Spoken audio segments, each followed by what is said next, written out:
अपराध शास्त्र, मानव व्यवहार एवं पुलिस मनोवृत्ति प्रीवियस पेपर का यह सेट नंबर 3 है। अगर आपने अभी तक हमारे चैनल को सब्सक्राइब नहीं किया है तो चैनल सब्सक्राइब कर लीजिए। पहला क्वेश्चन है, निम्नांकित में से कौन सा एक तत्व अपराध की अवधारणा से संबंधित है? इसका आंसर होगा आपराधिक मानसिकता।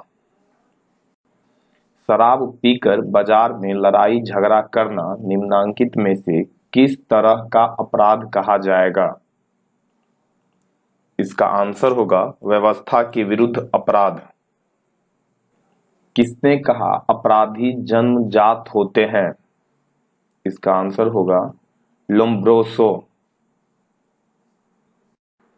भारत के किस राज्य में सर्वप्रथम अपराधियों में सुधार करने के लिए प्राचीन विहीन बंदी गृहों की स्थापना की गई? इसका आंसर होगा उत्तर प्रदेश। किसी व्यक्ति को अपराध प्रमाणित होने के बाद अपराधी को जेल में न भेजकर उसे अपने परिवार के साथ रहकर अच्छा आचरण करने का अवसर दिया जाता है, तब इस प्रणाली को क्या कहा जाता है? इसका आंसर होगा परिवीक्षा प्रणाली। भारत के अधिकांश राज्यों में किस आयु के लड़कों द्वारा किए जाने वाले सामान्य अपराध को बाल अपराध माना जाता है? इसका आंसर होगा 6 से 18 वर्ष। रिमांड गृह में बाल अपराध के दोषी बच्चे को रखा जाता है। आंसर होगा न्यायालय से सजा मिलने के उपरांत। भारत सरकार द्वारा एंटी नारकोटिक एक्ट पारित किया गया सन 1985 में। भारत के बिहार तथा आंध्र प्रदेश में आतंकवाद फैलाने वाले सबसे प्रमुख आतंकवादी संगठन को क्या कहा जाता है? इसका आंसर होगा नक्सलवाद।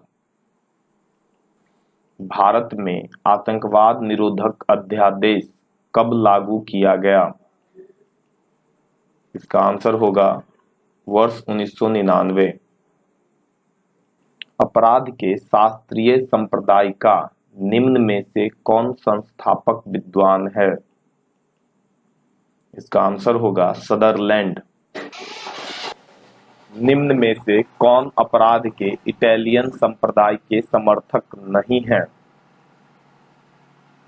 आंसर होगा क्वांटलेट एवं ग्वेरी। किसने कहा है सांप्रदायिकता को मैं देश का सबसे बड़ा शत्रु मानता हूं? इसका आंसर होगा जवाहरलाल नेहरू। पुलिस और कानून के संबंध में कौन सा तथ्य सही नहीं है? इसका आंसर है पुलिस कानून को तोड़कर समाज सुधार कर सकती है।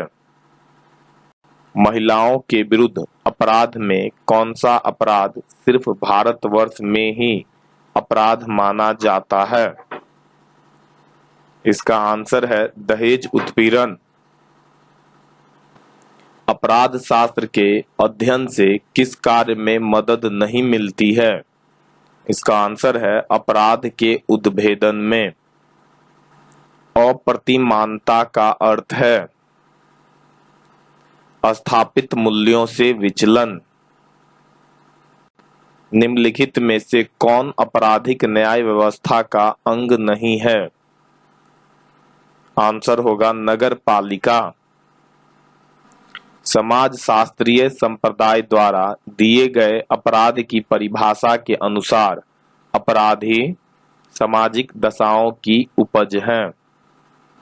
पुलिस नेता के रूप में थानाध्यक्ष को जाति संप्रदाय का विवाद सुलझाने हेतु किस युक्ति का प्रयोग नहीं करना चाहिए? इसका आंसर होगा स्वयं के धर्म जाति के सदस्यों को बार बार मिलकर उन्हें समझाना।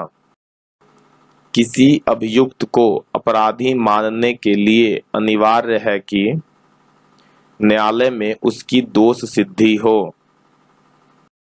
निम्न में से कौन राष्ट्रीय एकीकरण में बाधक है? आंसर होगा सांप्रदायिकता। मानवाधिकारों की सुरक्षा के लिए संयुक्त राष्ट्र महासभा द्वारा कब मानवाधिकारों की सार्वभौमिक घोषणा की गई थी? आंसर होगा 10 दिसंबर 1948।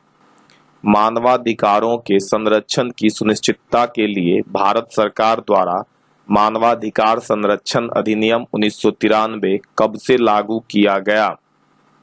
इसका आंसर होगा 8 सितंबर 1993।